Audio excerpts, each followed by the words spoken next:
Anong sabi? Ayos lang ba si Telma? Tanong agad ni Santiago o Mayor Santi kay Eric pagpasok nito sa kanyang opisina.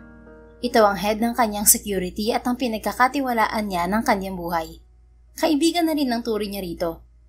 Ayos naman na siya, Mayor. Ang sabi ng doktor, kailangan lang talaga ni Miss Telma ng total bed rest. Ang pinag-uusapan nila ay ang kanyang sekretarya. Bigla kasi itong hinimatay habang may iniuutos siya kanina. Kaya agad niyang ipinadala sa ospital. Pinaka-importante kasi sa kanya ang kalusugan ng kanyang mga tauhan. Alright, mabuti kung ganun. Walang problema kung kailangan niya ng bed rest. Pero ano ba raw ang dahilan at hinimatay siya? Ngumiti si Eric na pinagtaka niya. Wag mo akong itian ng ganyan, Eric. Baka mamaya kung ano na pala nangyari sa kanya. Hindi ko kaagad napuna dahil sa dami ng trabaho rito. Don't worry, Mayor. She's fine. Normal daw ang ganun sa mga taong nagbubuntis. Really? Yes, Mayor. Kaya ang bilin sa kanya, mga 2 linggo hanggang 1 buwang pahinga. Alam niyo naman na matagal na rin itong hinihintay. At crucial din dahil baka raw may mangyaring masama sa bata kapag nagpakapagod siya sa trabaho.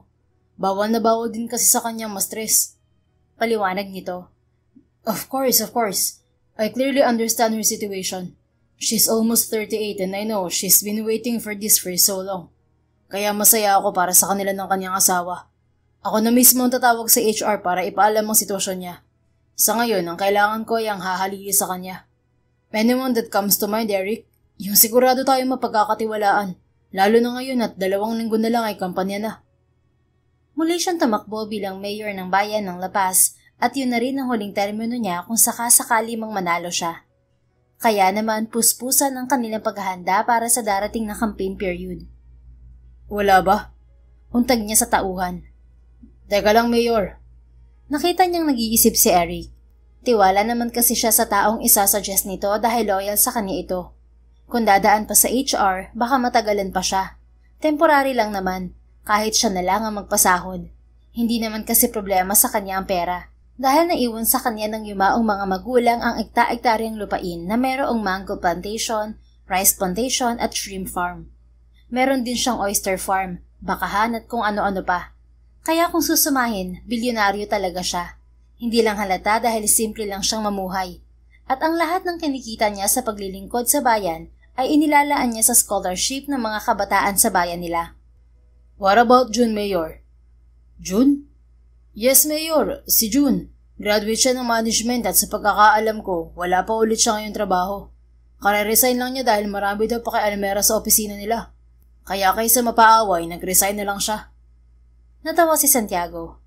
Hindi pa rin pala nagbabago ang pinsan mong yun. May pagkapasaway pa rin pala kung minsan. Matagal na rin kilala ni Santiago si June. Kung hindi siya nagkakamali, graduating na sa college noon ng babae nang makilala niya ito dahil kay Eric. Isa pa, kapitbahay niya ang magpinsan sa ipinamanang bahay at lupa sa kanya ng kanyang ina. Nanamana pa ng ina sa lolo at lola nito. Yun daw ang ancestral house ng mga to. Madalas magtungo roon si Santiago kapag gusto niyang malayo sa magulong mundo ng politika at magpahinga. 5 taon na nakararaan mula nang sabay na namatay sa isang plane crash ang mga magulang niya. Kapag namimiss niya ang mga ito ay doon din siya tumatambay sa ancestral house. Walang nakakaalam na siyang may-ari ng bahay na yon dahil 2 o 1 beses lang sa 1 buwan siya kung magpunta roon at hindi siya lumalabas. Kaya ang alam ng mga kapitbahay niya, taga Maynila siya. Doon niya rin nakilala si Eric na siya mismong kalapit-bahay niya. Minsan kasi ay pumutok ang kontador ng kanyang bahay at ito ang nag-ayos. Nagulat pa nga ito nung makilala siya. Nagkakwentuhan sila at ayun, marami siyang nalaman dito at isa na nga roon ay ang pagiging pulis nito.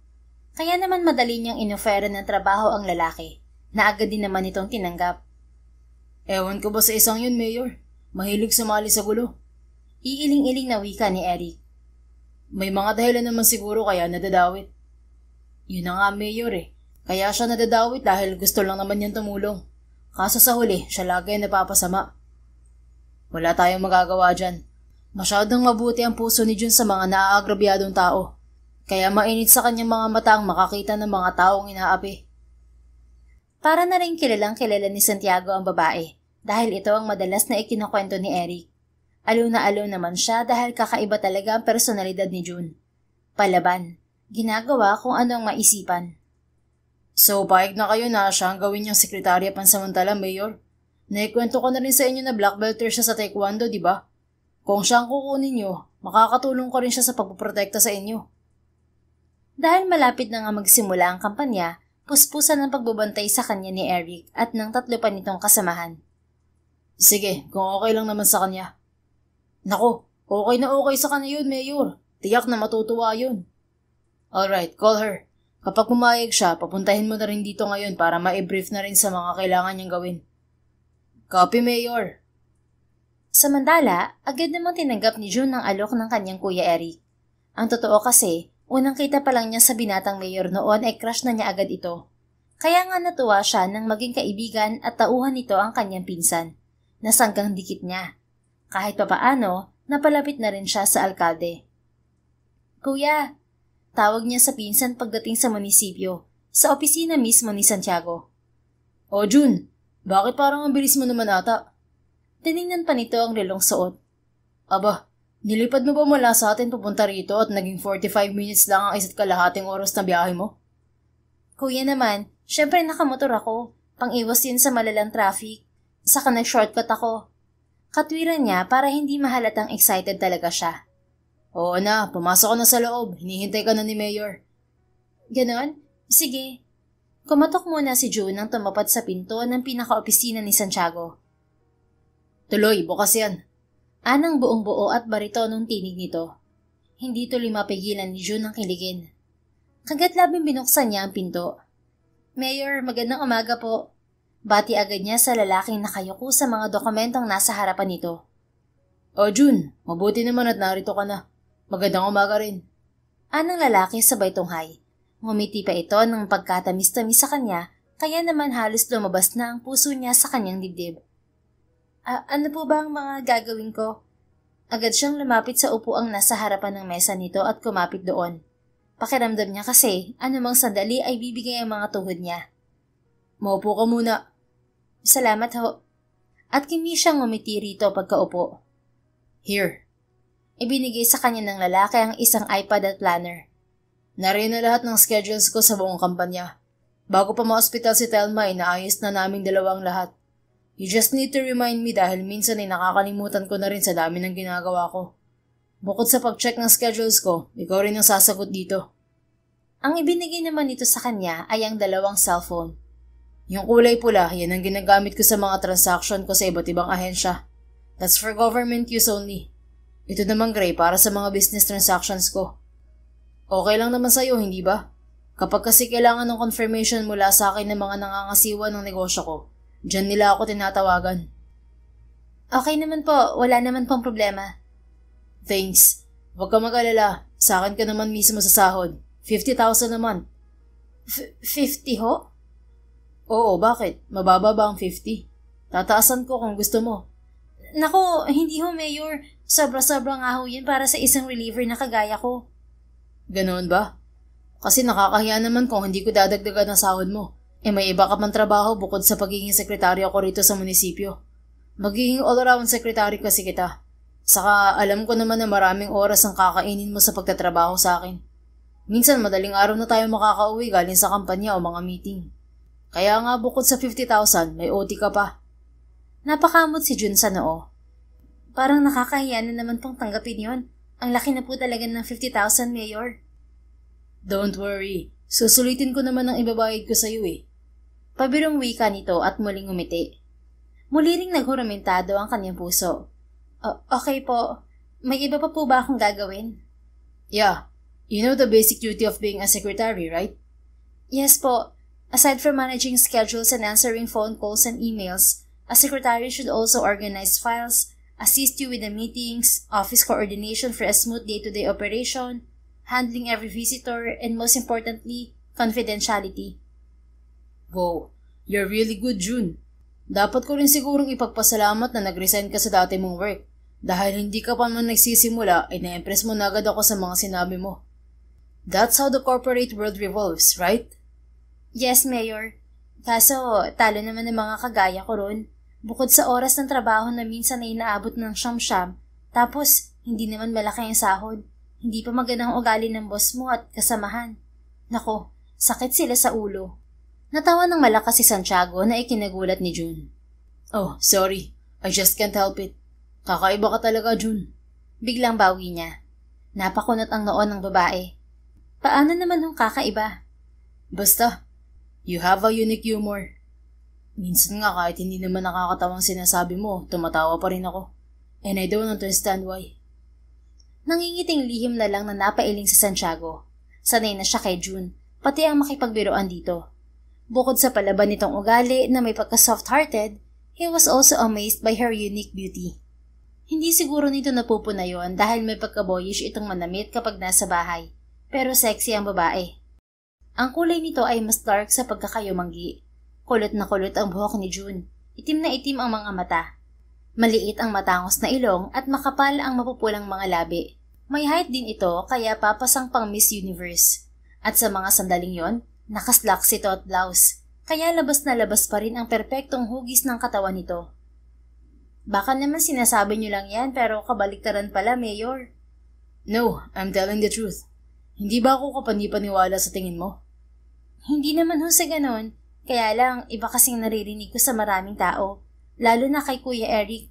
Nonchalant daw po kayo. Lumabi pa ito kaya muling natawa ng malakas si Santiago. Tumigil lang siya nang makitang titig na titig sa kanya ang babae. Tumikhim siya. See? You have a humor. Ikaw nga lang ang nakakapagpatawa ng ganito sa akin eh. Talaga? Oo nga, Pexman. Itinaas pa niya ang kamay na parang nanunumpa. Ito naman ang natawa. Ang cute niyo pala, Mayor. Sa halip na mainis ay natawa rin si Santiago. Thank you. And by the way, you look so good on your dress. Namula si June at bahagya pang pinasadahan ng sarili. Thanks po. You're welcome. Halika na, mag-umpisa na tayo. Tumango naman si June. Isang linggo na rin puro trabaho lang ang inaatupag ni na Santiago. Ang dami kasing kailangan bago magsimula ang kampanya. Idagdag pang inaasikaso rin nila ang mga donations galing sa mga sponsor. Hindi niya gustong may nag-aabot sa kanya, pero hindi naman niya magawang tanggihan ang mga ito dahil parte yon ng kanyang pagiging mayor. Yun nga lang, sinasabihan niya mga tao na wag na magpakagastos dahil kayang-kaya naman niyang pondohan ang sarili niyang kampanya. Mayor, sigurado ho ba talaga kayo rito? Tanong ni Eric sa kanya habang inaayos niya ang kanyang buhok. Naroon sila sa loob ng kanyang opisina at pauwi na rin. Sa ancestral house siya uuwi at palagi siyang nakadisguise kapag pupunta roon para hindi siya pagkaguluhan ng mga tao dahil commute lang siya. Para ka namang laging babango sa akin, Eric. Palagi ko na rin naman tong ginagawa, hindi ba? Sunod niyang isinuot ang makapal na salamin. Inayos niya rin ang kanyang sombrero at ang suot niyang hoodie jacket. Ang sa akin lang, baka mapahama kayo, Mayor. Alam niyo naman na mainit kayo sa mga mata ng mga kalaban niyo ngayon. Kaya nga may ganito ako, hindi ba? Hindi na nga halata na ako to. Ani Santiago na ipinakita pa kay Eric ang itsura niya. Still, hindi pa rin ako kampante sa gagawin niyang to. Noong nakaraan nga, muntik na kayong makilala ng mga tao at pagkaguluhan. Hindi yan. Isa pa, ang nangyari naman noon ay isang aksidente. Alangan na mahayaan ko na lang na mapaanak yung buntis sa kalsada. Syempre, hindi ko yun maaatim sa mismong harapan ko. Katwiran niya. Yun ang isa sa mga dahilan kung bakit ni Santiago ginagawa ang pagbabalat kayong yon at umaastang normal na residente ng bayan ng La Paz paminsan-minsan. Gusto niyang makita ng harapan ang mga nagaganap sa paligid niya at ang makasalamuha ang mga normal na mamamayan. Para na rin malaman niya ang totoo sa hindi. Kapag kasi lumalabas siya bilang si Mayor Santi at may mga bodyguard, puro papuri at kung ano-anong magagandang salita ang naririnig niya. Hindi niya talaga nakikita ang realidad ng buhay ng bawat tao. Kaya sa ganitong paraan siya umaaksyon at umiisip ng mga ordinansang makatutulong sa lahat. Susundan pa rin kita, Mayor. Binawi ko na rin sina Carlos. Oo na, wala na bang mga empleyado? Tumingin si Santiago sa kanyang relo. Pasado 7:00 na ng gabi. Guwardiya na lang sa baba at ilang mga nag-OJT ang natitira. Pero hindi naman sila ganun karami. Parang ang DSWD na lang ang mga nakita kong bukas ng opisina. Dahil yun sa feeding program na mangyayari sa Lunes. Baka pina-finalize na lang nila ang iba pang gagawin. Isinukpit ni Santiago ang isang backpack na kulay itim. Tara na, nasan nga pala si June? Hanap niyo ako? Bigla namang sumungaw ang ulo ng babae sa labas ng kanyang opisina. Ngumiti ito sa kanila. Sandali pang natigilan si Santiago Dahil nadadalas ang kakaibang kabog ng kanyang dibdib sa tuwing makikita ang babae, lalo na ang matamis nitong ngiti. Akala ko umuwi ka na, Insan. Ani Eric na nangungunot ang noo. Sabi kasi ni Mayor uuwi siya dun sa atin, kaya naisip kong samahan na lang siya. Nasaan ang motor mo? Tanong pa dito ni Eric. Yun. Iniwan ko sa may labasan kanina kina Aling Miling. Naubusan kasi ako ng gas Nagmamadali ako kanina. Ibinilin ko na lang doon na pakibilhan ng gas. Nag-iwan naman ako ng pambili. Tumingin sa kanya si Eric. Mabuti pala kung ganun. May kasama tong si Mayor pag-uwi. Sus, wag ka mag-alala, ako ang bahala kay Mayor. Para ano pa't naging black belter ako? Kininatan pa si Santiago ng babae na ikinangiti niya. Binalingan ng binata si Eric. Narinig mo naman siguro ang sinabi ng pinsan mo. Oho, pero susundan ko pa rin ang sinasakyan nyo. Hindi ko naman gagamitin ng red plate dahil baka kung ano pang isipin ng mga tao. Yung kotse nyo mismo ang sasakyan ko. Ang sasakyang may red plate kasi ay palatandaang may posisyon sa gobyerno ang gumagamit. Okay, sige, pero tandaan mo, kagaya pa rin ng dati. May distansya pa rin. Tumango si Eric at muling binalingan si June. Ikaw na bahala kay Mayor Insan Tumawag ka kagad kapag may aberya. Opo na. Tumingin sa kanya ang babae. Tara na ho, Mayor. Yeah, let's go. Hinintay muna sila ni Eric na makalabas ng kanyang opisina bago ito sumunod pagkaraan ng 5 minuto. Dumiretso naman sila ni June sa sakayan ng jeep. Nakaka-excite to. Wika ni June sa kanyang tabi. Napangiti siya. This is what I like the most while doing this. Excitement and thrill. Nilingon siya ng dalaga. Wala silang kasama ng mga sandaling yon sa abangan ng jeep kaya malaya silang mag-usap. Bukod huron, ano po ba talagang rason ninyo kung bakit ginagawa niyo ang ganitong bagay? Kasi tama naman si Kuya Eric, delikado ang ganito. Well, marami. Pero ang pinaka-importante dun, kahit papaano nadarama akong normal din ako mamamayan sa bayan natin. Saka ibang nakikita ko kapag nakaganito ako. Mas kita akong realidad ng buhay. Na siya ko namang ginagamit para palakasin ng mga ordinansang ipinapasa ko. Kung sa bagay, tumango-tango ito. Pero ni minsan ho ba, hindi man lang kayo nakilala ng mga tao? May ilang pagkakataon, pero mabibilang lang yun sa mga daliri. Sagot niya na hindi inaalis ang mga mata sa mukha ni June. May kakaiba talagang hatak ang itsura nito na hindi niya makayang ipaliwanag. Basta, aliw na aliw siya dito. Parang alam ko na kung bakit, Mayor. Hindi nakaligtas sa kanyang mga mata ang lihim nitong pagngiti at pag-iling ng bumaling sa kawalan. And what was that for? Tanong niya rito. Aha? Ho? Napabaling itong bigla sa kanya. Ngumiti si Santiago at ewan ba niya kung dinaraya ba siya ng kanyang mga mata. Pero nakita niyang bigla itong natigilan. It's okay. Tayong dalawa lang naman ang nandito. Kaya kapag tayo lang ang magkasama, you can call me by name. Ho? Natawa na siya. Iba ka rin palang magulat. Iisa lang ang lumalabas sa bibig. Malakas na tumikhim si June at nag-iwas ng tingin. Kasi naman ho, kung ano-anong sinasabi niyo. Kasi rin, gusto kong malaman ang dahilan sa likod ng pangiti mo kanina. Yun ho ba? Kasi naisip ko, tawag pansin naman talaga kayo dahil sa akin ninyong kagwapuhan at taas na 6'2". Hindi ho ba kayo sumubok na maging basketball player? Kasi sa tingin ko naman ipapasa kayo. Sa kabalita ko kay Kuya Eric, magaling kayo sa ganong sports. Well, atin-atin lang to Totoong muntik na ako maging basketballista kung hindi ako napunta sa politika. Kung hindi mo kasi natatanong, varsity player ako nung college at may ilang recruiter sa PBA ang nagpahatid sa akin ng kanilang kagustuhan na i-recruit ako. Bakit hindi niyo ho tinapos? Mas okay na maging basketball player kaysa naman politiko. Ang gulo kaya ng politics sa Pilipinas. Yeah, magulo talaga ang mundong pinasok ko. Pero narito ang tawag ng tungkulin para sa akin. Mas fulfilling at ang gaan-gaan sa pakiramdam na hindi lang isang taong natutulungan ko, kundi marami. Na hindi lang basta nabigyan ko sila ng trabaho, kung hindi napaganda ko pa ang mga buhay nila at ng pamilya nila. That's the most rewarding and satisfying feeling I've ever felt in my life. Tapos makikita mo pa silang laging nakangiti. Para bang ang dami kong nagawang tama kapag ganun. At isa pa, kaya hindi rin ako tumuloy sa pagiging basketballista, dahil sa kahilingan ng yumao kong ama. Siya talagang may gusto na maglingkod ako sa bahay natin. Alam mo na, nasa lahi na kasi talaga namin ang manungkulan. Ganun pala. Sa bagay, sang-ayon naman ako sa mga sinabi nyo. Masarap talaga sa pakiramdam na makatulong sa kapwa nang walang hinihinging kapalit. Ganoon ka rin, hindi ba? Kaya madalas ako mapaaway eh. Ewan ko ba? Masakit kasing makakita na may inaagrobyadong tao. Pare-pareho lang naman tayo ng hangin hinihinga. Buti sana kung blue ang utot nila. Hindi naman. Napahagalpak ng tawa si Santiago. Grabe ka naman sa blue. Mayor, totoo lang ho ang sinasabi ko. Pare-pareho rin nga ang amoy ng ating mga ebas eh. Lahat mabaho. Oo na. Napailing-iling siya at nilingon ang direksyong panggagalingan ng jeep na sasakyan. Napangiti siya nang makitang may parating na. Paparahin na sana niya yon nang maunahan siya ni June. Nang tumigil ang jeep sa tapat nila ay sinenyasan siya ni June.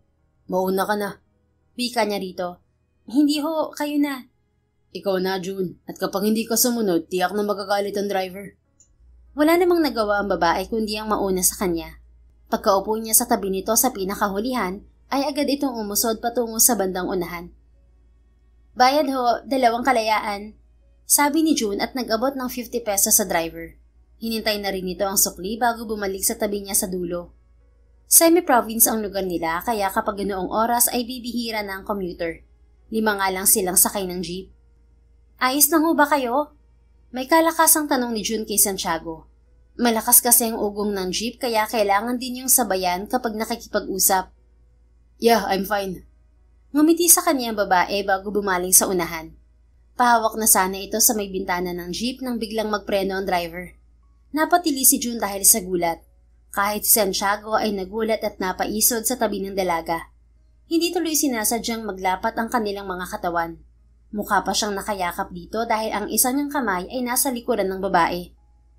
Manong naman, baka gusto niyong husayan ng pagmamaneho. Reklamo ni June sa driver.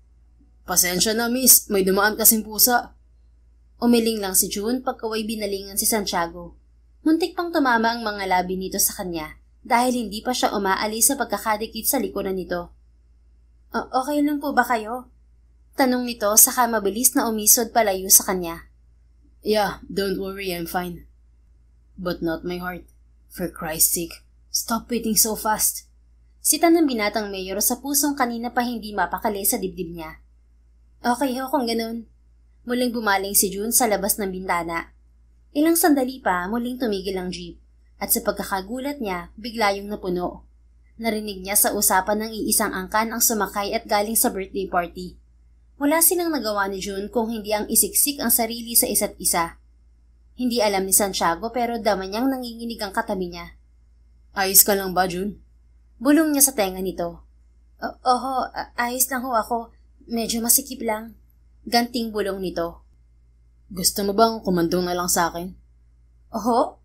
Napalingon to sa kanya. Malakas din itong napasinghap nang muli ay kumuntikan ng magtama ang mga labi nila. I mean, para hindi ka masikipan. Ayos lang naman sa akin. Naku, wag na ho. Nakakahiya. Saka ang tanda ko na para magpakalong. Ikaw ang bahala. Subalit nang makita niyang tumatama ang siko ng katabi nitong lalaki sa bandang hinaharap ni June, ipinatong niya ang isang braso paakbay rito at isinangga niya ang malaking palad sa siko ng lalaki. Napatingin sa kamay niya si June, pagkuway sa mukha niya. Just for safety. Ani Santiago sabay ngiti. Tumango lang ang dalaga at hindi na nagsalita pa. At habang nasa biyahe ay hindi mapigilan ni Santiago na pagmasdan to. Kahit gabi, kita pa rin ang magandang kutis nito. Hindi tuloy niya alam ang gagawin sa sarili dahil mas lalong lumalakas ang kabog ng dibdib niya. At dahil mas una pa rin silang bababa sa mga sakay ng jeep, ay ganoon ang itsura nilang dalawa hanggang sa paghinto ng sasakyan. What a ride. Bulong niya nang makababa na sila. May sinasabi ho kayo, Mayor? Wala naman. Saan mo ba kukunin ang motor mo? Dun ho. Itinuro nito ang isang bahay malapit lang sa binabaan nila. Siya naman ay nilingon ng kanyang kotse, pero napakunot ang noo niya nang makitang hindi nakasunod sa kanila si Eric. Nasaan na kaya ang pinsan mo? Tanong niya kay June. Papasok pa kasi ang kanila at malayo-layo rin kung lalakarin. Teka lang ho, tatawagan ko. Kinuha agad nito ang cellphone sa bag na dala-dala at madaling tinawagan si Eric. Ilang sandali lang ang pinaghintay nito bago yung sinagot. Naririnig niya ang usapan ng magpinsan, kaya napabuntong hininga na lamang siya nang matapos mag-usap ang mga to. Mayor, kakamot-kamot sa ulong baling sa kanya ni June. I understand. Maglalakad na lang siguro ako kung nasiraan siya. Naku, wag ho. May motor naman akong dala. Doon na lang tayo sumakay. Sandali ho't kukunin ko. Hindi na nakatanggi pa si Santiago nang madaling magtungo si June sa bahay na pinaghabilinan nito ng motor. Hindi naman ito nagtagal at bumalik din agad sa kinaroroonan niya. Sakay na ho. Anito na umusod pa para mabigyan siya ng maayos na pwesto sa hulihan nito. Kasya ba tayo dyan? Ang laki ko, June. Tumingin si Santiago sa motor nitong uka ang unahan, kaya medyo maliit ang upuan. Huwag ho kayo mag-alala, Mayor. Kasya naman tayong dalawa dito. Okay, sabi mo eh. Pero sa susunod, palitan mo ang motor mo. Parang iiwanan ka na eh. Grabe ka naman, Mayor. Maayos pa to. Kaya ka pa nga nitong ihatid sa langit eh. Pabirong wika nito. Hindi ko nananaising mapunta sa langit kung ito rin lang ang sasakyan ko. Sumakay na si Santiago sa likuran at kumapit sa balikat ng babae. Bakit? Wala ba kayong tiwala sa akin, Mayor? Hindi sa'yo, sa motor mo. At bago pa magbago ang isip ko, halika na. Sabi ko nga ho.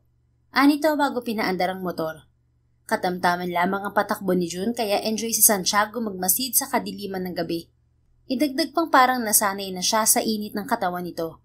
Kakaiba talaga ang damdaming hatid niyon sa kanya. Mayor, narito na ho tayo. Napalingon siya sa harapan nila. Naroon na nga sila sa tapat ng kanyang ancestral house. Salamat, June. Anya nang makababa.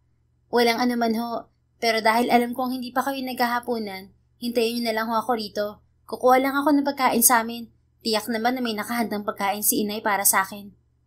Naku, wag na. Maaabala ka pa. Pwede namang bukas na lang ako kumain. Ay, yan naman ang hindi pwede, Mayor. Dapat hindi kayo nagpapalipas ng gutom kasi magkaka-girlfriend pa kayo at ikakasal. Sa akin. Anong sinabi mo? Mahina lang ang huling sinabi nito kaya hindi naintindihan ni Santiago. Mabilis na umiling si June. Wala ho, ang sabi ko, pumasok na kayo sa loob at doon yun na lang ako antayin. Baka kasi may makakita pa sa inyo rito, mahirap na. Palusot ni June. Sige, kung hindi ka na talaga papipigil. Kumato ka na lang pagbalik mo. Okay po, Mayor. Malapad ang ngiting umuwi siya sa kanila. 2 bahay ang layo mula sa bahay ng lalaki.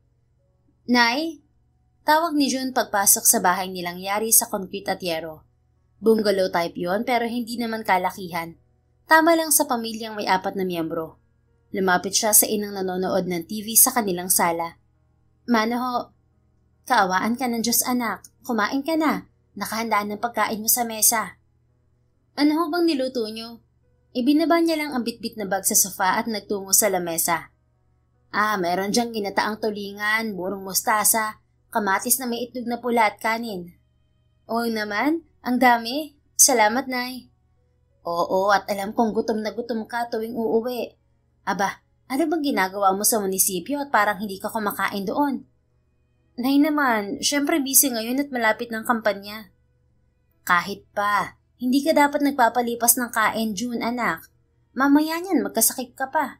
Sasabihan ko nga minsan ng Kuya Eric mo. Baka pareho kayong palagi nalilipasan ng gutom.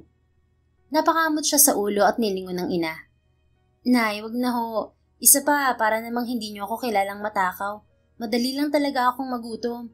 Saka wag kayong mag-alala dahil kumakain naman kaming dalawa. Pinagagalitan nga ako ni Kuya kapag sumasala ako sa oras ng kain.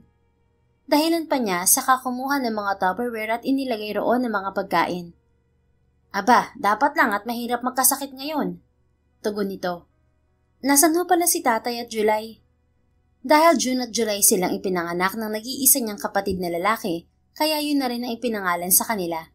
May kadugtong naman ang pangalan niya para magmukhang babae. June Ashley Guevara. Yun talaga ang buong name niya. Nagpunta sa kabilang barangay at may singing contest daw. Ay, oo nga pala. Sa linggo ng fiesta sa Karunungan. Hindi pa rin talaga nagre-retire ang tatay Bukod sa pamamahala ng kanyang ama sa talyer nila, hilig talaga nito ang sumali sa mga singing contest. Kaya dumadayo pa ito kung saan-saan para lang doon. Katwiran nito ay libangan lang naman daw nito yon. Pabayaan na lang natin at yun ang hilig niya. Oh, saan mo naman dadalhin niya mga itinirang kong pagkain mo, anak? Puna nito nang makitang inilalagay na niya sa isang paper bag ang mga ibinalot niyang pagkain. Kina Kuya Eric ho. Umuwi ho kasi siya ngayon kaya sabi ko sabay na kaming kumain. Pagsisinungaling niya. Wala kasing alam ang kanyang ina na may bahay doon sa tabi nila si Mayor Santi. Ayaw naman niyang pangunahan ng lalaki na ipaalam yun sa iba.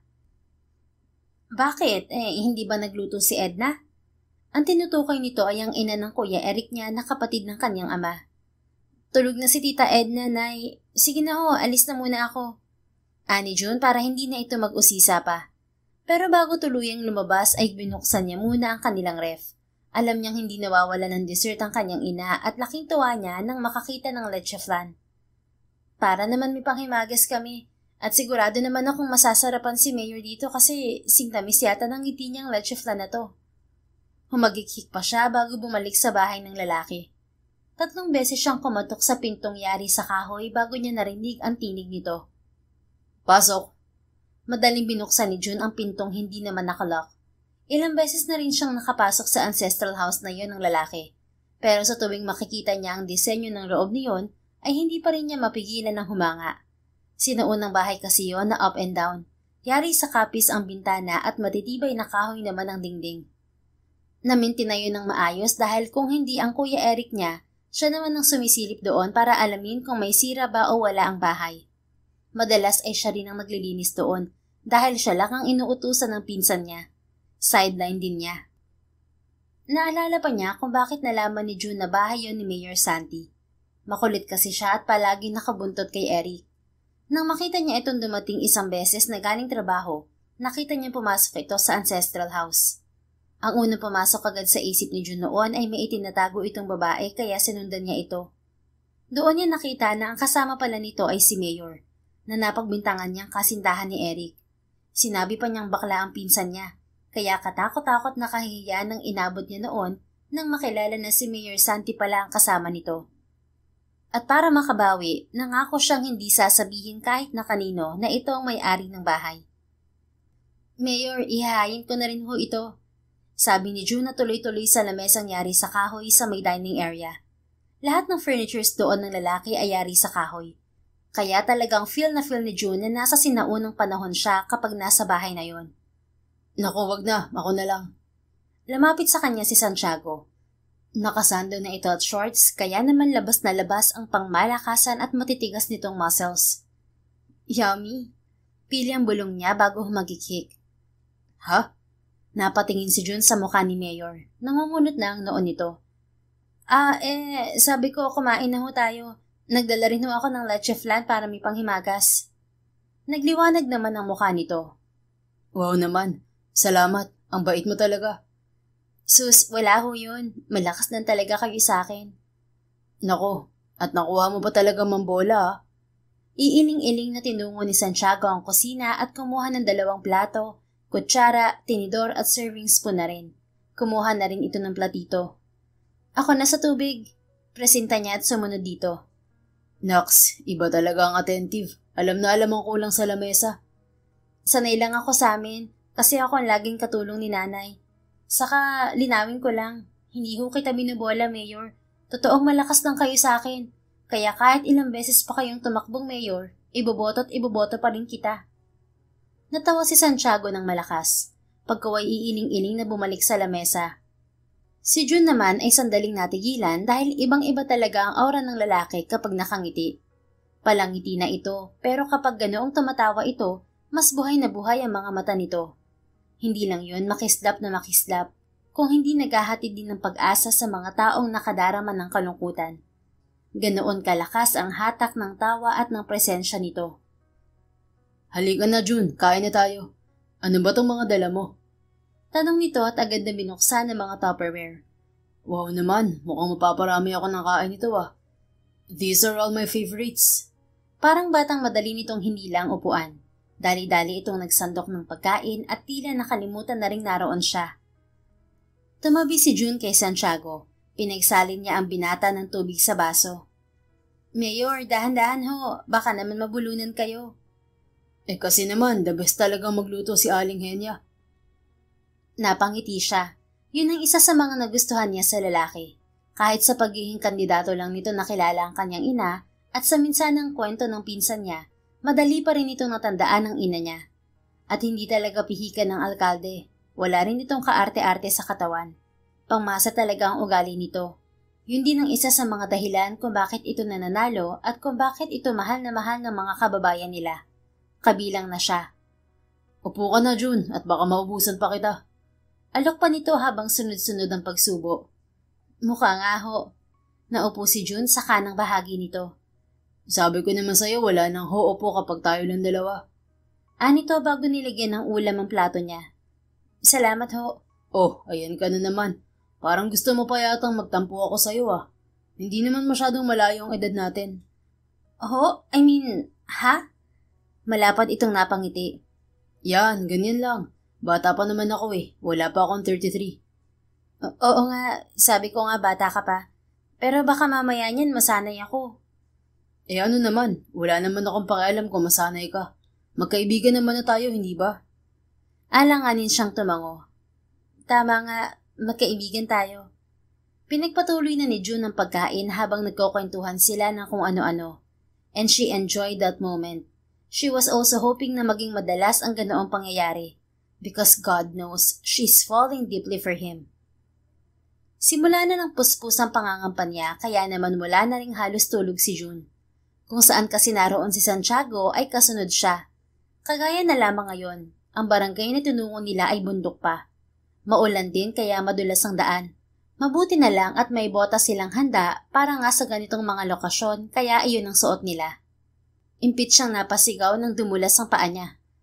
Careful, ani Santiago at agad siyang kinapitan ng mahigpit sa kamay. Sabay silang naglalakad nito dahil magkasukob sila sa payong na ito rin mismo ang may hawak. Salamat ho, kiming wika niya. Kanina pa welgang-welga ang puso ni June dahil wala naman na halos pagitan ng mga katawan nila. At kanina pa rin niya nasasamyo ang mabangong amoy nito na siyang nagpapalambot sa kanyang mga tuhod. Humawa ka lang ng mahigpit sa akin. Medyo malayo pa ang barangay daw. Kaya mahaba-haba pa rin ang lalakarin natin. Salamat ho ulit, Mayor.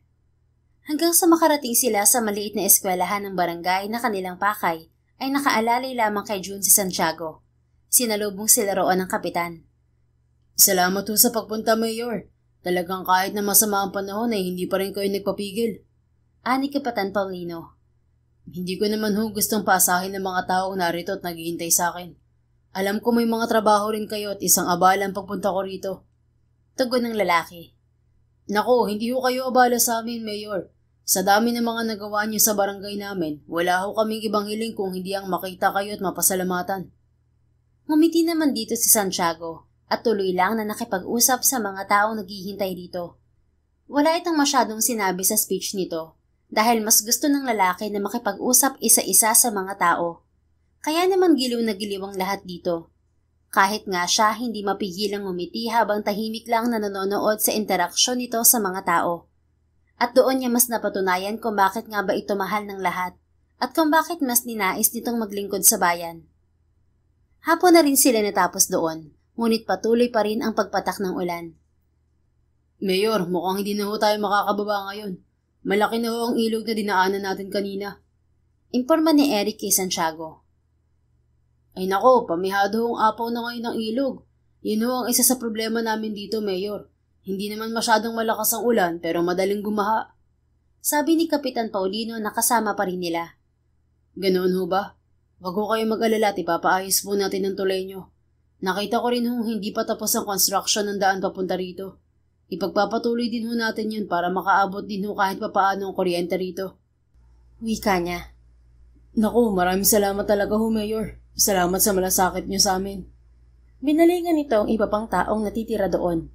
Narinig niyo ang sinabi ni Mayor? Malaking tulong ang sementadong kalsada at kuryente sa atin. Matagal-tagal na rin natin tong hinihiling sa kanya pero ngayon mangyayari na at may tiwala ako kay Mayor. Salamat ho, Mayor. Masayang wika ng lahat. Sa dami ng proyektong gustong mangyari ni Santiago sa kanilang bayan, ang iba'y hindi pa talaga tapos. Ang tulay at daang nabanggit niya ay noong nakaraang taon lang nasimulan. May kalayuan talaga ang barangay Dao sa Patag, kaya't may kahirapan talaga ang pagpapagawa ng daan doon. Isa pa, pinapauna niya ang pagpapadagdag ng classrooms, pati na ang health center at pagsasaayos ng barangay hall. Ganoon din ang mini-gym ng mga taga roon. Hindi niyo ako kailangang pasalamatan dahil pera naman ho ninyo ang ginagastos para sa mga proyektong to.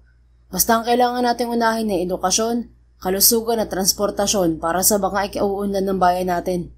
Ngumiti si Santiago sa mga kababayan. Ay, kung hindi ho kayo makakababa ngayon, maaari ho kayong tumuli sa amin, Mayor. Alok sa kanila ni Kapitan Paulino. Ayos lang ho ba? Hindi ho ba nakakahiya? Ay sus, si Mayor talaga. Hindi naman ho. Welcome na welcome ho kayo sa aming tahanan. Tara na ho para maabisuhan ko rin ang aking may bahay. Kapitan, magdadala ho kami ng gulay. Sabi ng isang matandang lalaking residente roon. Ako naman ho ay saging. Anang isa namang ginang. Gusto niyo ho bang maglupak? Marami hong kamoting kahoy sa bahay. Ipaghuhuli ko rin ho kayo ng dumalagang manok. Anang isa pang lalaki. Ayun, hindi ko natatanggihan ng mga yan, mga kabarangay. At kung gusto ninyong makakwentuhan pa si Mayor, abay pumunta lang kayo sa bahay. Ano? Masayang wika ni Kapitan Paulino. Talagang pupunta kami ron, Kapitan. Iisang sagot naman ng lahat. Nako, maraming salamat ho talaga sa inyo. Ani Santiago. Nakakahiya man pero tatanggapin na namin ang mga iniaalok nyo at nakakahiya naman kay Kapitan. Isa ang mga ganitong pagkakataon na dahilan kung bakit patuloy nakikibaka sa magulong mundo ng politika si Santiago. Nasasalamin niya ang bayanihan ng mga tao kahit na sa maliit na paraan. Walang anuman, Mayor. Tugon ng mga ito. Sige ho, mauna na kami. Doon na lang ho tayo magkita sa bahay ni Kapitan. Anang isa pa bago nagsialisan ng mga ito. Tara na ho, Mayor, sa bahay. Yaya naman sa kanya ni Kapitan. Oho. Binalingan ni Santiago si June para alalayan itong muli. Pero huling-huli niya ang babae na titig sa kanya. Bakit? May dumi ba ako sa muka? Tanong niya sa dalaga. Wala naman ho. Nakakatawa lang kayong panoorin habang nakikipag-usap sa mga tao. Dumagdag ba yun sa kagwapuhan ko? Oo naman. Mas gumapo ho kayo ngayon. Nagpas na nga yata sa langit. Hindi na nag-iisip ang tugon nito. At nang matanto ang sinabi, agad itong namula. Hiyang-hiyang tumingin muna ito sa paligid bago nagyuko ng ulo. Sila na lang naman at ang dalawa niyang bodyguard ang naroon. Si Eric, alam niyang nauna na para inspeksyonin ang lugar ni Kapitan. Walang pag-aalinlangang sinilip niya ang mukha nito na ikinagulat ng babae. Don't worry, tayo-tayo lang naman ang nakakaalam. Nakakahiya pa rin, Mayor. Walang nakakahiya sa ginawa mong papuri sa akin. Mas natutuwa pa nga ako eh. Ngumiti siya rito. Talaga ho? Nag-angat ng ulo si June. Oo, kaya tara na para makapaglinis na tayo ng mga katawan natin. Inalahad ni Santiago ang palad sa harapan ni June. Tinanggap naman yun ng babae at sabay na silang nagtungo sa bahay ni Kapitan Paulino. Pagdating doon ay madali silang inasikaso ng pamilya nito. Pinahiram pa sila ng mga ito ng damit. Mabuti na rin lang at may nagkasya sa kanya dahil malaking tao talaga siya kumpara sa karaniwan. At nang lumabas si June sa kwarto ng anak na babae ni Kapitan Paulino, ay hindi niya napigilan ang muling mangiti. You look beautiful in that dress. Bulong ni Santiago rito, saka nito madaling tinabihan ng dalaga sa upuan sa sala. Napalingon si June sa sarili sabay simangot. Niloloko niya naman yata ako, Mayor. Sa laki ng duster na to, paano naging maganda sa akin? Pero wag niyo masamain ang sinabi ko ah. Nagpapasalamat naman akong may naisuot ako. Kaya lang, nagmukha akong lola. Sa narinig ay natawa ng malakas si Santiago na ikinalingon ng lahat dito. Madali siyang siniko ng katabi kaya tumahimik agad siya. Sorry ho, may nakakatawa lang kung sinabi tong si June. Nilingon pa niya ang babaeng pulang-pula. Kayo talaga, Mayor, baka kung ano hong isipin nila. Naku, Ineng, huwag ka mag-alala. Walang kaso ang pagtatawanan niyo ni Mayor. Sabat ng Kapitan. Mabuti nga yun at kahit ganitong stranded kayo, naaaliw pa rin kayo. Saka kaganda nyo kayang tingnan. Siguro kung maghahanap man ng mapapangasawa itong si Mayor sa hinaharap, tiyak kong papasa ka. Bagay na bagay kasi kayo eh. Di ba mga kasama? Bumaling pa talaga si Kapitan Paulino sa mga naroon, kabilang na ang pamilya nito, mga kapitbahay at mga kasama nila. Tama ang aking asawa, Mayor. Bagay na bagay talaga kayong dalawa. Aba, hindi na rin naman kayo bumabata. Gatong naman ni Aling Marsing ang asawa ni Kapitan Paulino.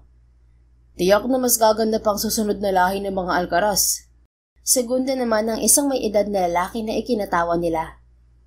Subalit nang mapalingon si Santiago kay Eric, seryoso itong nakamata sa kanila ni June. Hindi niya mabasa ang tumatakbo sa isipan nito, pero mukhang alam na niyang kung ano yun. Nilingon niya ang katabi na dama niya ang paninigas sa kinauupuan dahil sa panunukso sa kanila. Lihim siyang napabuntong hininga bago muling hinarap ang mga kausap. Wag ho muna nating isipin yung pag-aasawa ko. I-enjoy muna ho natin ang gabing to. Pag-iwas niya. Yan naman talaga mayor ang dapat. Kaya mga kasama, sulitin na natin ang gabing to dahil baka hindi na to maulit pa. Wika naman ni Kapitan Paulino na sinang-ayunan ng lahat. Nang gabing yun ay nagkaroon ng kaunting salo-salo at inuman sa bahay ni Kapitan. Bukod sa lupakan ay may impromptu pang kantahan. Wala namang kuryente kaya ang nangyari ay may isang nagigitara habang salita naman ang kumakanta. Nag-enjoy naman si June at ang mga kasama niya, lalong higit si Mayor. Hanggang sa sumapit na ang hating gabi at natulog na ang lahat. Subalit tila kay ilap ng antok para kay June. Iniisip niya kasi ang naging tuksuhan kanina. Masaya siya sa mga narinig. Pero medyo may kirot siyang naramdaman nang makitang umiwas si Santiago. Sa paglipas kasi ng mga araw na nakakasama niya ito, dama niyang hindi na lang basta paghanga ang nararamdaman niya sa lalaki. Mahal na niya ito. Napabuntong hininga siya, pagkaway marahang bumangon. Naroon siya sa silid ng anak ni Kapitan Paulino kasama ang asawa at mga anak nitong babae. Sina Mayor naman at iba pang kasamahan nila ay nasa dalawa pang silid. Maingat na tinungo ni June ang pinto hanggang sa tuluyan siyang makalabas ng bahay. Napayakap siya sa sarili nang sumalubong sa kanyang malamig na ihip ng hangin. Pagkatapos, tiningala niya ang kalangitan. Ang ganda, parang hindi umulan kanina sa dami ng mga tala. Wika niya bago hinayon ang kapatagang natatanaw sa kinatatayuan. Maganda pala talaga kahit ganitong oras dito.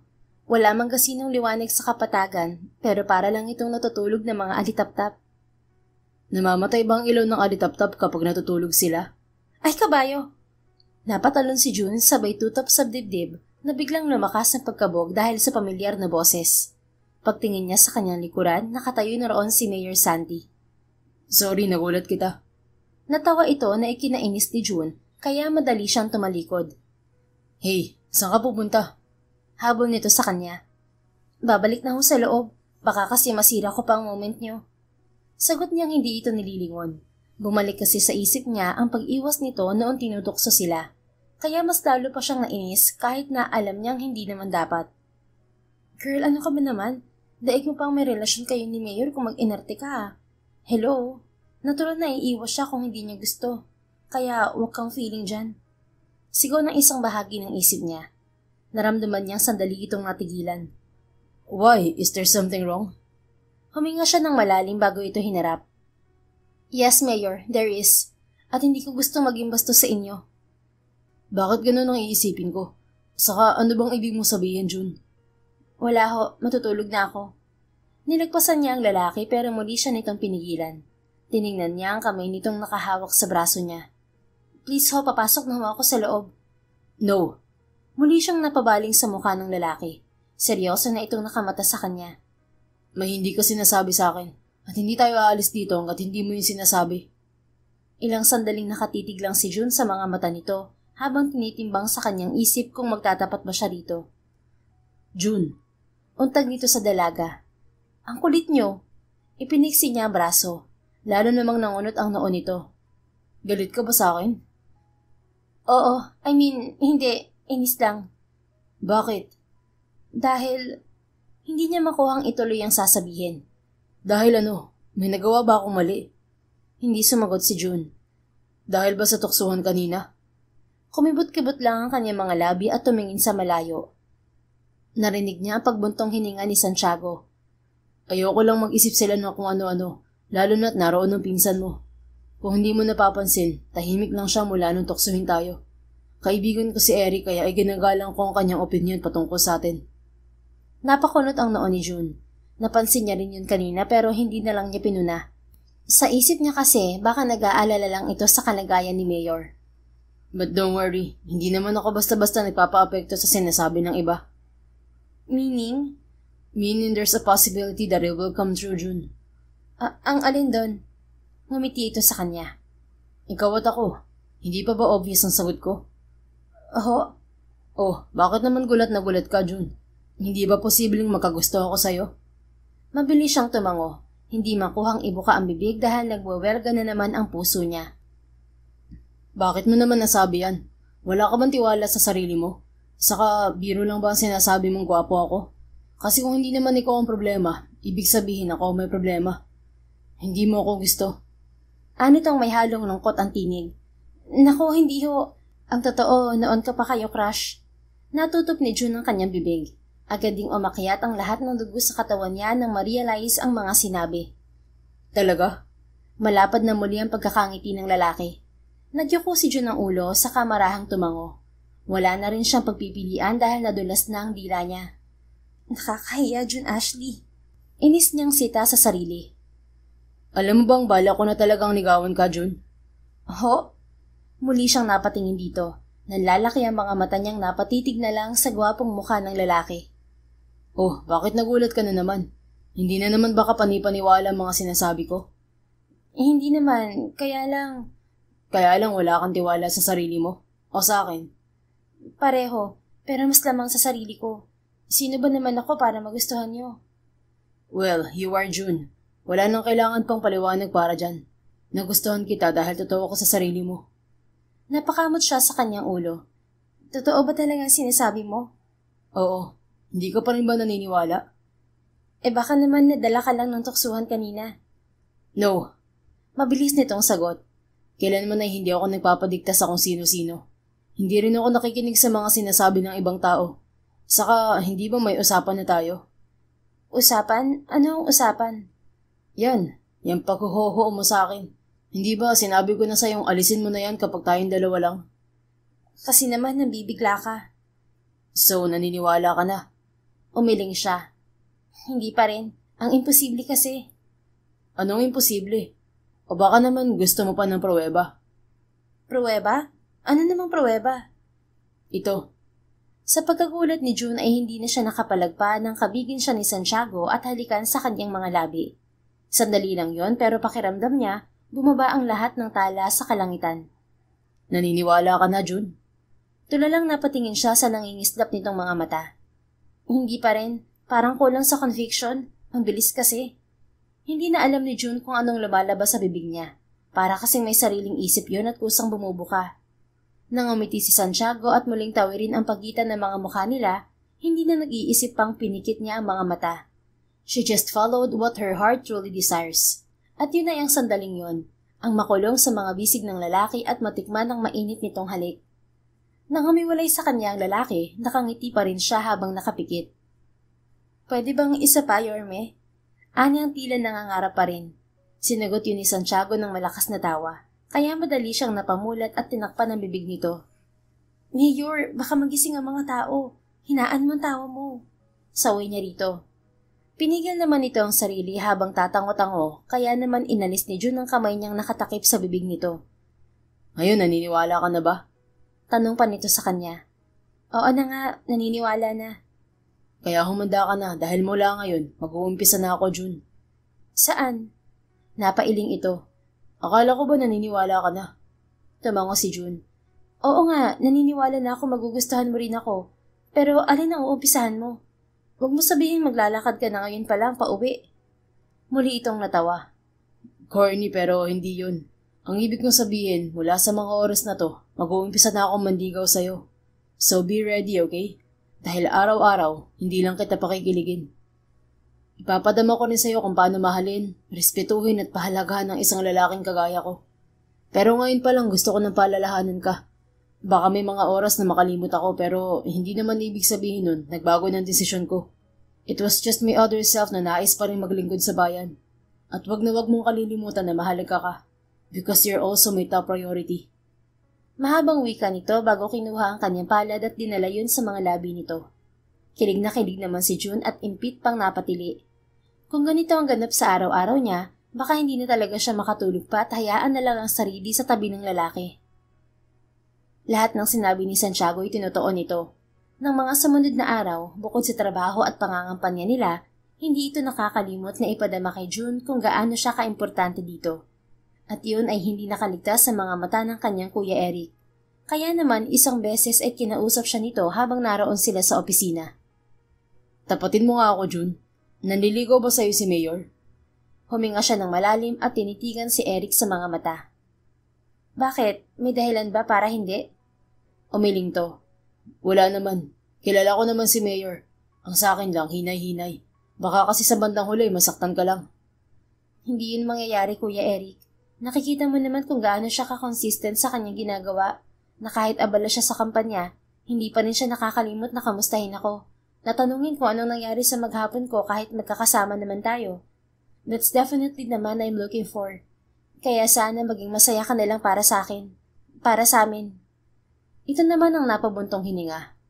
Oo na. Basta hinay-hinay pa rin. Huwag ibubuhos lahat, okay? Tandaan mo, kung sakaling manalo ulit siya, taong bayan ang kahati mo sa oras niya at pagmamahal. Hindi mo siya maaangkin ng 100%. Oo na, handa naman ako riyan. Napag-usapan na rin namin yan. Tanggap ko naman na baka sakaling maging ama ulit siya ng bayang to. Kaya ko naman siyang suportahan at samahan. Eksaktong natapos sila mag-usap magpinsan ay pumasok si Santiago. Malapad ang ngiti nito habang may bitbit na paper bag. Nako, dapat tinawag mo ako kung may ipapakuha ka, Mayor. Sinalubong niya ito at kinuha ang daladala pero hindi yun ibinigay ng lalaki. Ako na, alam mo naman kayo kung sobrang napapagod ka. Namula si June. Kahit na, trabaho ko pa rin yan. Sus, don't worry. Sinadya ko talagang lumabas para naman masilip ang ibang opisina. Siya nga pala, June. Nagpaalam pa ng isang buwan si Telma kaya tuloy pa rin ang trabaho mo sa akin. Imporma nito. Mahigit isang buwan na rin kasi siyang nagtatrabaho rito kasi nga nadagdagan pa ang leave ng sekretarya nito. Okay lang sa akin, walang kaso. Mabuti naman. Halika na, sumunod ka sa loob. Magdala ka na rin ng mga pinggan para makapananghalian na tayo. Eric, sumabay ka na sa amin. Marami tong binili ko. Alok nito sa kanyang pinsan na nakatingin lang naman sa kanila. Hindi na, Mayor. Sasabay na lang ako kina Carlos. Tiyak naman na meron din kaming para sa amin. Bakit mo alam? Napailing-iling naman si Eric. Matagal na ho tayo magkasama kaya kilala ko na kayo, Mayor. Oo nga pala. Sige, ikaw ang bahala. Paano? Kain muna kami. Kumain ka na rin. June, halika na sa loob. Sige, kukuha lang ako ng mga pinggan. Pagkaalis ng kanyang Kuya Eric ay masaya nilang pinagsaluhan ang pananghali ang binili ni Santiago. Marami yon kaya naman hindi nila naubos. At pagsapit ng hapon ay nagpaiwan siya sa opisina para tapusin ang iba pa niyang gawain. Sigurado ka bang ayaw mo magpahatid, June? Tanong ni Santiago na hindi pa rin umaalis sa tabi niya kanina pa. Oo, ang kulit mo din talaga. Mauna ka na, kaya ko naman ang sarili ko. Taboy niya rito. Pero tatawag ako mamaya para i-check ka kaya huwag mong i-silent ang cellphone mo, okay? Opo. Sure ba? Kilala na kita, June. Baka mamaya nakasilent pa rin ang cellphone mo at hindi mo masagot ng tawag ko. Tiyak na mag-aalala ako ng husto. Oo nga po. Kulit. Mamaya niyan, sunduin ka na rito ni Kuya Eric. Sige ka, baka maabutan kang kinukulit ako. Ayaw pa naman yun ng ganun. Ang gusto nun, trabaho kung trabaho. Pananakot niya sa binata. Oo na nga. Bye, June. Isang mabilis na halik sa pisngi ang iginawad nito sa kanya bago nito tuluyang tinungo ang pinto at lumabas.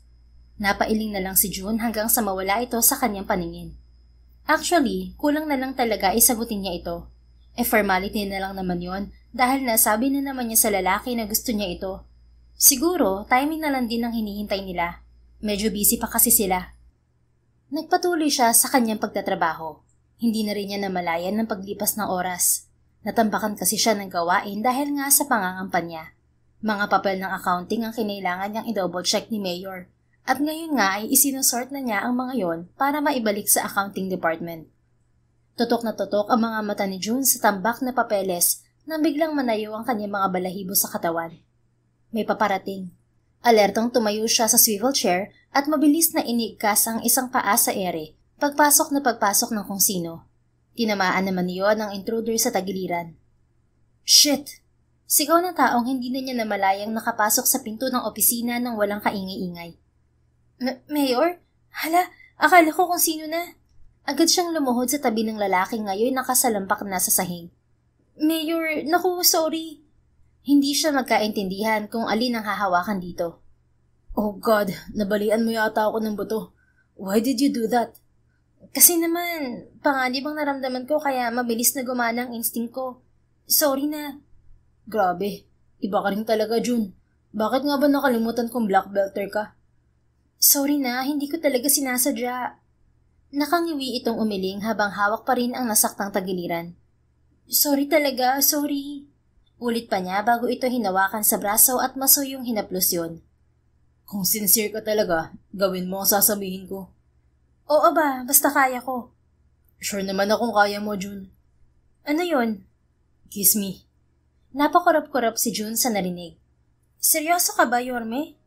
Tumango si Santiago. Of course, mukha ba ako nagbibiro?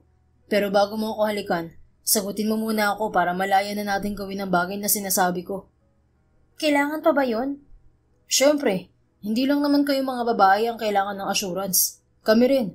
Paano kung mamaya makakita ka ng mas gwapo sa akin at mas bata? Di nawasak tong puso ko.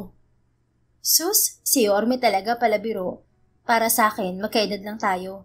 Ilang taon lang naman ang lamang mo sa akin, 5 lang. Tatawa-tawang hindi sinasadyang nahampas niya ito sa balikat. Talaga bang bubugbugin mo muna ako bago mo ako sagutin? Natawa siya. Oo na nga, oo na, sinasagot na kita, Santi. Tawag niya sa palayaw nito. Hindi na hinayaan pa ni June na ibuka ni Santiago ang bibig nito dahil madali na niya yung naangkin. I love you. Wika niya ng pakawalan to. Matamis na ngumiti ang lalaki.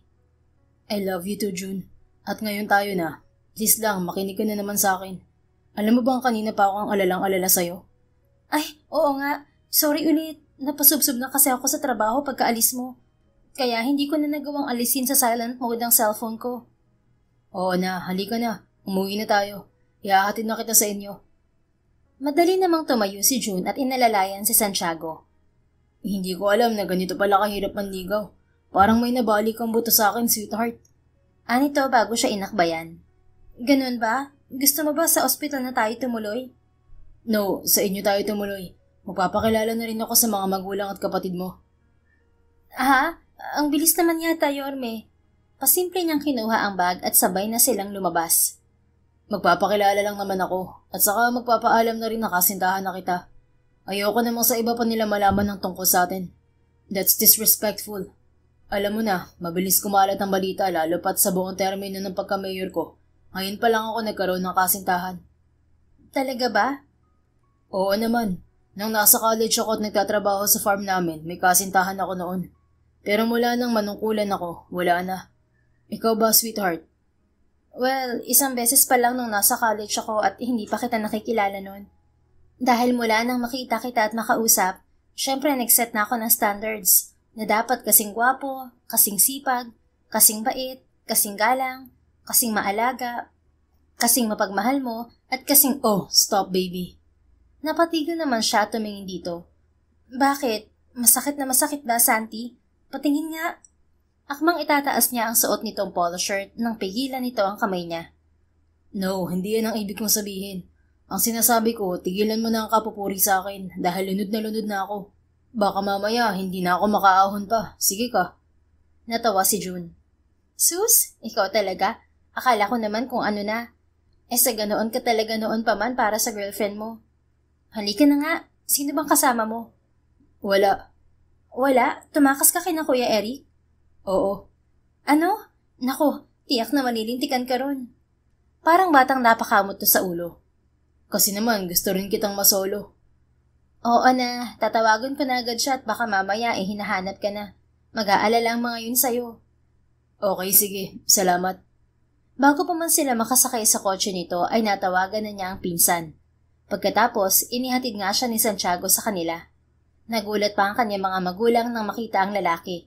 At nang ipaalam nito ang pakay, mas lalong nabigla ang ama't ina niya. Wag ko kayong mag-alala, ma'am, sir. Sisikapin ko ang balansihin ang lahat. Hindi ho makakast out si June dahil pahahalagahan, iingatan at igagalang ko kung anong meron sa pagitan namin. Priority ko rin po siya. Anang alkalde habang kaharap ang kanyang amang si Mang Edison. Napatingin ito sa kanyang ina bago huminga ng malalim. Hindi na naman ho namin pinagbabawalan si June sa kung anong gusto niyang gawin sa buhay, Mayor. Ang sa akin lang ho, alam niyo kung gaano kagulo ang mundong ginagalawan niyo. Ayaw ko lang na mapahamak ang anak ko. Tahimik ho ang buhay niya, alam niyo yan. Naintindihan ko po. Mabilis na sabi ni Santiago. At sinisiguro ko naman ho sa inyo na ligtas siya sa kahit na ano paman. Hanggat nasa tabi niya po ako, palagi ko po siyang poprotektahan. Pangako po yan. Tumingin ito kay June. Ngumiti bago pinisilang kanyang kamay. Kung ganoon wala naman na ho kaming magagawa kundi ang ibigay ang aking basbas sa inyo. Basta palagi ho kayo mag-iingat na dalawa. Naiintindihan mo ba ako, June? Baling ng kanyang ama sa kanya. Oho, tay. Salamat po, sir. Hindi ko po sisirain ang tiwalang ibinigay niyo sa akin. Sabi pa ni Mayor Santi. Mabuti naman kung ganun, Mayor. Sir, ma'am, tawagin niyo na lang po akong Santi o Santiago kapag tayo-tayo lamang. Kapag magkakasama po tayo, boyfriend ako ng anak niyo at ordinaryong mamamayan. Kung ganun, sige Santi, ikaw na bahala sa anak namin ha. Kayo ang laging magkasama kaya umaasa ako na poprotektahan mo siya. Yes sir, asahan niyo po. Tito at tita na lamang din ang itawag mo sa amin, Santi. Hindi ka na naman iba sa amin. Noon pa man mahal ka na ng aming angkan. Di lalo na ngayon na nagmamahalan kayo ng aming si June. Sige po, tito, tita. Salamat po sa tiwala. Nagpatuloy pa ang usapan nila hanggang sa magpaalam ang lalaki. Hindi na sana ito papayagan pang umuwi ng kanyang ina't ama. Kung hindi lang nito inamin na doon lang naman ito uuwi sa kabilang bahay. Nagulat pa ang mga magulang niya nang malaman yun. Pero natuwa rin ang mga ito at mas naunawaan kung bakit mabilis silang nagkagustuhan. Lipat na muna ako sa kabilang bahay, sweetheart. Bukas daanan kita rito para sabay na tayong pumasok sa opisina. Punta rin tayo sa headquarters bukas para sa mga supporters ko at tauhan. Kailangan kong i-check ang mga campaign materials kung sapat pa ba. Sige na. Paalam nito nang maihatid niya sa tabi ng kotse nito. Okay, sige. Ingat ka. Natawa ito. Parang layo ng pupuntahan ko Pero salamat pa rin dahil napaka-caring mo talaga. Good night, love. Isang mabilis na halik sa pisngi niya ang iginawad nito. Night, I love you. I love you too. Nang makaalis si Santiago, hindi pa rin mapaniwalaan ni June ang lahat. Para pa rin siyang nakalutang sa alapaap. At alam niya, kailangan niyang ihanda ang sarili dahil kapag nalaman yun ng mga tao, tiyak na maraming tanong ang kakaharapin nila. Sa unang linggo ng pagkakaroon nila ng relasyon ni June, wala namang masasabing problema si Santiago sa pagitan nila. Yun nga lang, dahil nga lagi silang magkasama sa kampanya, hindi maiiwasang malantad ang gusto nilang sana'y pribado na lang muna. At dahil doon, may ilang mga tao, lalo na ang ilang kababaihang may gusto sa binata, na gumagawa ng paraan para siraan si June sa publiko. Mayor, have you seen this? Kunot noong lumapit sa kanya si Eric habang magkasunod silang naglalakad sa court ng isang barangay na pinuntahan nila. Naiwan pa si June sa sasakyan dahil may importante pa itong kausap. Tiningnan ni Santiago ang video na ipinakita ni Eric. Hindi niya alam kung saan ito nakuha yun, pero ang naroon sa video ay si June at nakikipagtalo ito sa isang babae. Parehong mataas ang tinig ng dalawa kaya hindi niya maunawaan ang sinasabi. Binasa niya na lamang ang nakalagay sa caption. Ganito ba ang gusto nating mayora? Palikera? Hindi siya nababagay kay Mayor Santi. Nag-init ang ulo niya. Halata naman na hindi kumpleto ang video. Just ignore it. Huwag mo ring sasabihin sa pinsan mo. Sigurado ba talaga kayo sa pinasok niyong to, Mayor?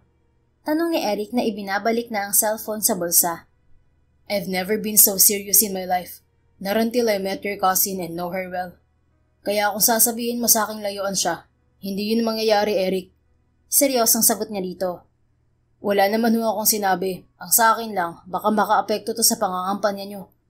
Hindi naman nga nagkamali si Eric dahil apektado nga niyon ang kanyang kampanya. Bukod kasi sa unang video na nakita nila, may iba pang nagsulputan at ang lahat ng iyon ay nakikipagsagutan si June. Marami tuloy nagtatanong kung desidido na raw ba talaga siya sa kasintahan. Nakaagad naman niyang sinasagot, kagaya na lamang ng interview niya sa isang TV casting. Balita ko po may special someone na kayo ngayon, Mayor. Any plans po about what we would expect to you in the near future? Tanong sa kanya ng babaeng host. That's a nice question. Ngumiti siya rito at sa mga manonood. So, what you would expect from me is unexpected. I have a special someone. Yes, that's true. And my plans about my future is only upon me. Walang pwedeng magdikta o magsabi sa akin kung anong gagawin ko o kung sino ang pipiliin ko. But definitely this relationship I have now is what I see in my future. Tumingin pa siya kay June na nasa audience at titig na titig sa kanya. Gusto niya rin itong bigyan ng assurance dahil alam niyang alalang-alala na ito sa mga kumakalat na videos nito. Muntik pa nga itong makipag-cool off sa kanya kung hindi niya lang napigilan. Wow, that's really unexpected coming from you, Mayor. Pero alam naman ho natin na may mga kumakalat na videos. Ano ang plano niyo sa mga to ngayong kahit ang mga kalaban ninyo ay ginagamit yon? Isa lang ang masasabi ko. They didn't know my girlfriend. Hindi nila kilala ng lubos ang babaeng palagi nagpapangiti sa akin araw-araw. Ang babaeng nagbibigay lakas sa akin at inspirasyon. Ang babaeng mahal na mahal ko. Hindi nila kilala si June para husgahan agad-agad dahil lamang sa kapirasong video. Hindi nila alam kung anong punot dulo ng lahat. Sana binuo nila ang video, hindi ba? Para alam ng taong bayan ang pinagbunan ng videos na yun. Ano po ba ang totoong nangyari, Mayor? Meron po ba kayong kopya ng buong video? Siyempre meron. Maraming nakasaksi ang nagmalasakit at nagbigay sa amin ng mga kopya nila ng video na buo at hindi lang segundo lang. At proud ako sa girlfriend ko dahil pinagtatanggol niya mga inaapi kahit noon pa mang hindi pa kami magkasintahan. Dahil sa kabutihan niya, isa-isa na siyang dinedepensahan ngayon sa social media. Kaya kung may magsasabi man na maling tao ang pinili ko, silang nagkakamali. Dahil kailanman, hindi naging mali ang humanap ng tamang taong magpapasaya sa atin at mamahalin tayo ng lubos. Mahabang wika niya na hindi hinihiwalayan ng tingin si June. Kaya hindi nakaligtas sa kanya ang pagpahid nito ng pumatak na luha sa pisngi. That's a wonderful statement, Mayor. Miss June is very lucky to have you.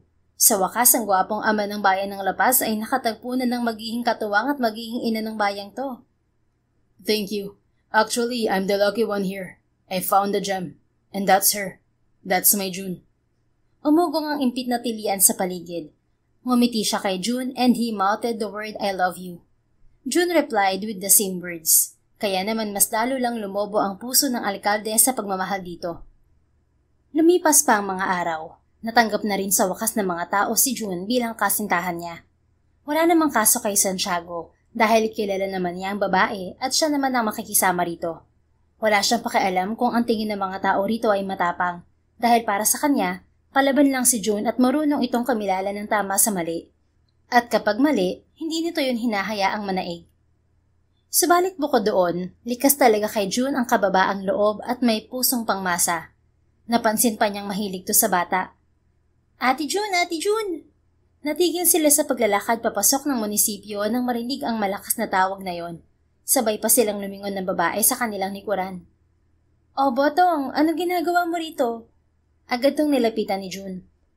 Gusto ko lang po kasing ibigay sa inyo to. May iniabot itong isang bongkos ng sampagita sa dalaga na tinanggap naman ito. Ha? Bakit mo naman ibibigay sa akin to? Di wala kang kikitain ngayon. Okay lang po, Ate June. Pasasalamat ko rin po kasi tinulungan niyo po kami ng kapatid ko nung isang araw. Dahil sa inyo, marami ako nabenta. Saka nabilang ko rin po ng gamot si nanay. Masuyong umiti dito ang kanyang kasintahan. Naku, wala yon. Kulang pa nga ang naitulong ko. Kumusta pala ang nanay mo? Magaling na ba siya?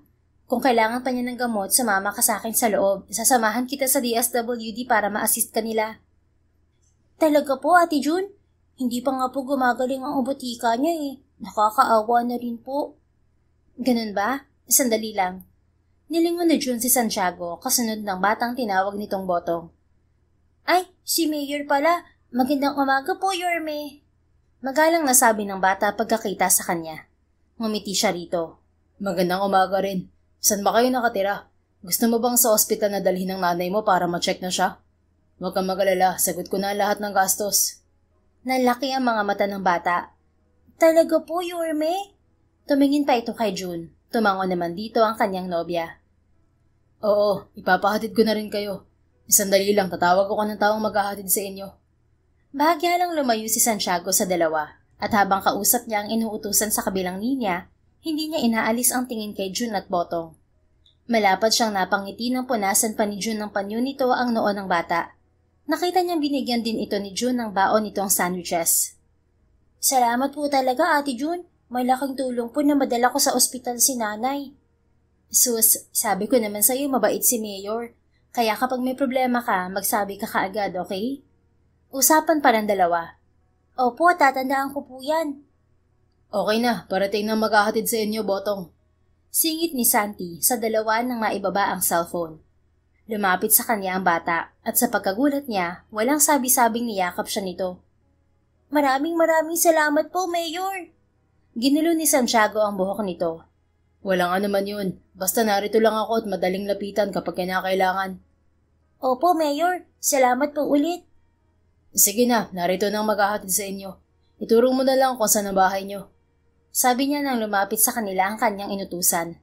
Binilinan niya itong muli na samahan sina Botong at ang nanay nito at wag na wag iiwanan hanggat hindi natatapos ang mga kailangan gawin pagdating sa ospital. Ibinili niya ring tawagan agad siya kapag may mga kailangan pa o kapag kailangang i-confine ng ina ni Botong. Saka palang umalis ang dalawa nang masiguro niyang naiintindihan ng inutusan niya ang lahat. Why? Tanong niya kay June nang makitang malapad ang ngiti nito habang nakatingin sa kanya. Nothing. Nadagdagan lang kasi ang mga magagandang katangian mo. Kaya ayon, mas lalong nai-inlove sa yung girlfriend mo. Ganun ba? Halika nga rito. Inilahad niya ang palad sa harap nito. Maagap naman yung tinanggap ni June. Ikaw rin naman, mas lalo mo akong pinahanga at tumaas pa ang respeto ko sa'yo.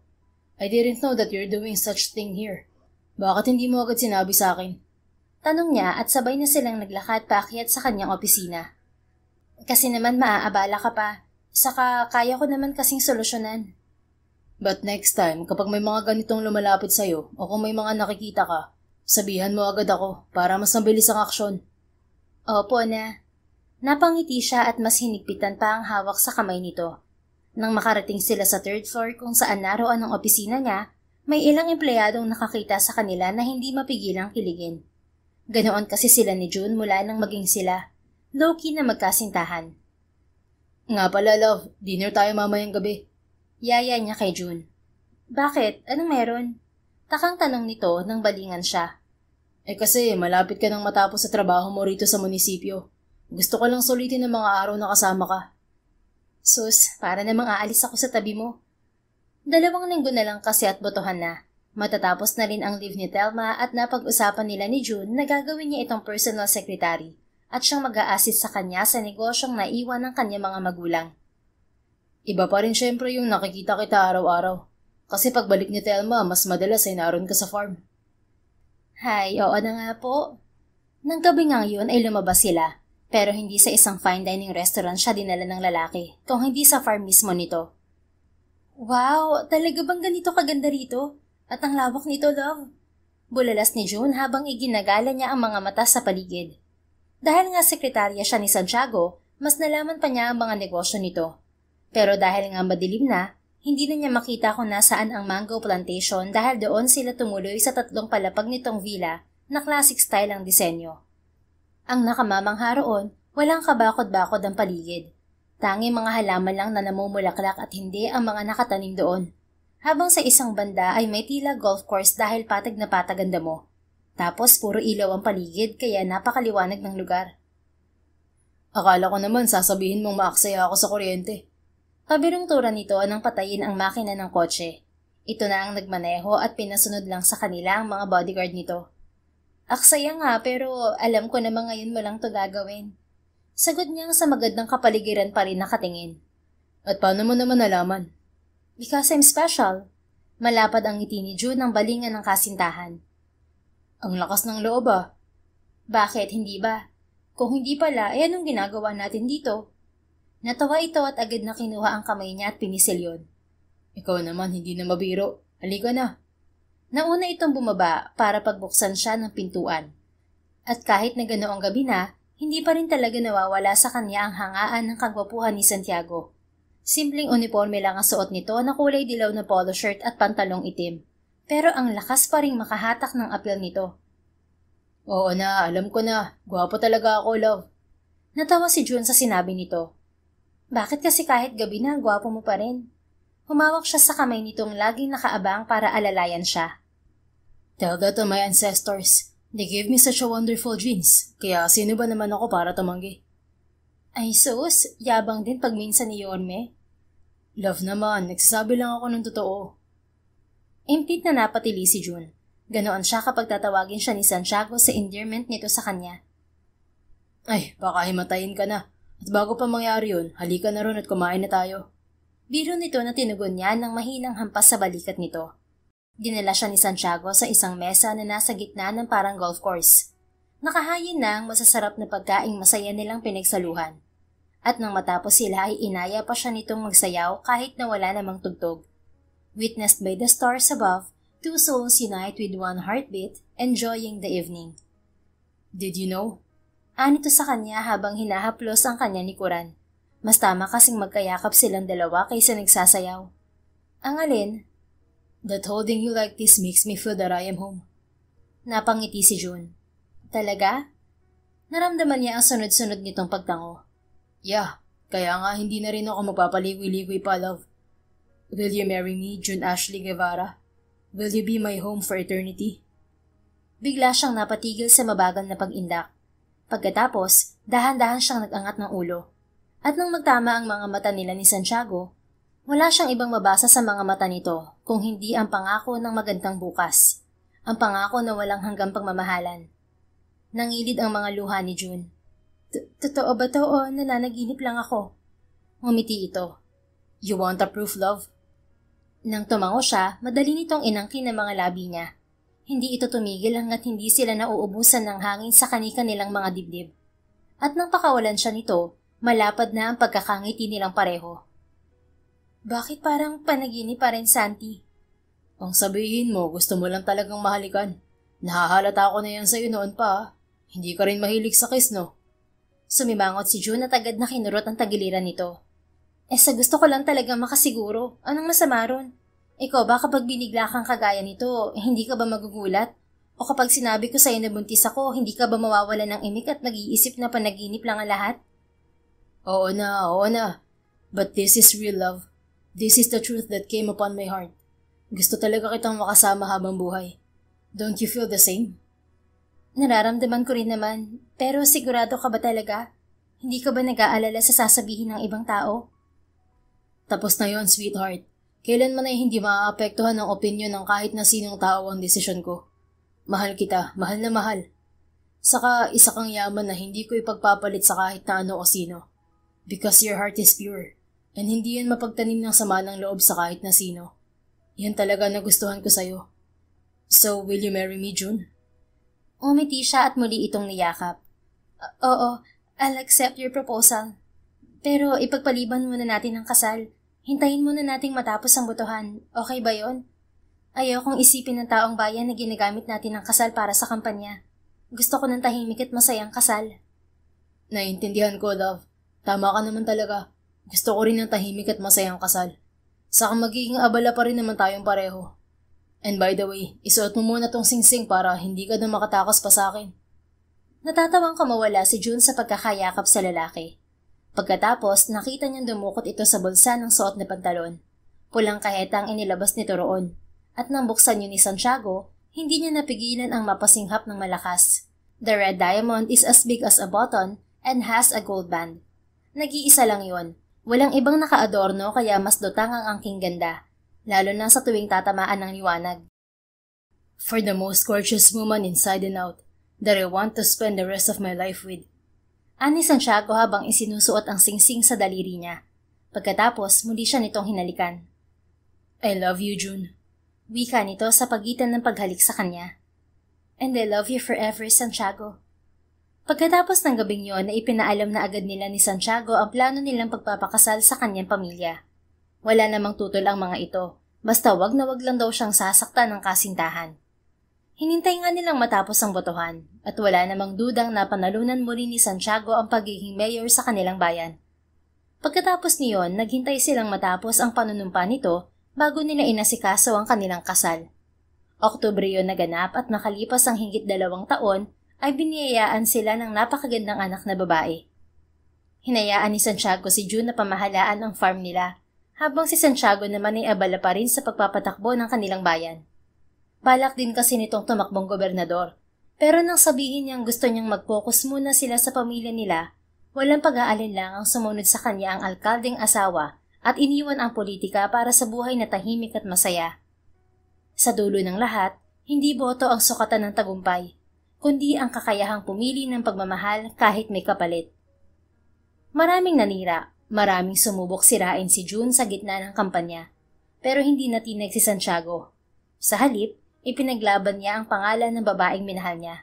Hindi dahil kailangan, kundi dahil nararapat. At nang dumating ang oras ng pagpili, hindi siya pumili ng mas mataas na posisyon. Pumili siya ng tahanan, ng katahimikan, ng pamilyang sila mismo ang bumuo ni June. Siya ang mayor na tinutukan ng bayan, pero siya rin ang asawa at ama na piniling iwan ng politika para sa panghabang buhay na serbisyo sa puso ng kanyang pamilya. Sabi nga, some men chase power, the best ones choose peace. And when love asks you to stay, the bravest thing you can do is stop running.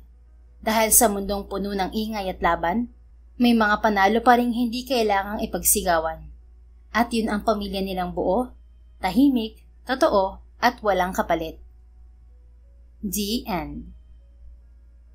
Kung nagustuhan mo ang istoryang ito, please don't forget to like, comment, and share it with your friends. Your support really makes a difference. Thank you and see you sa ating next story. Keep safe and be blessed.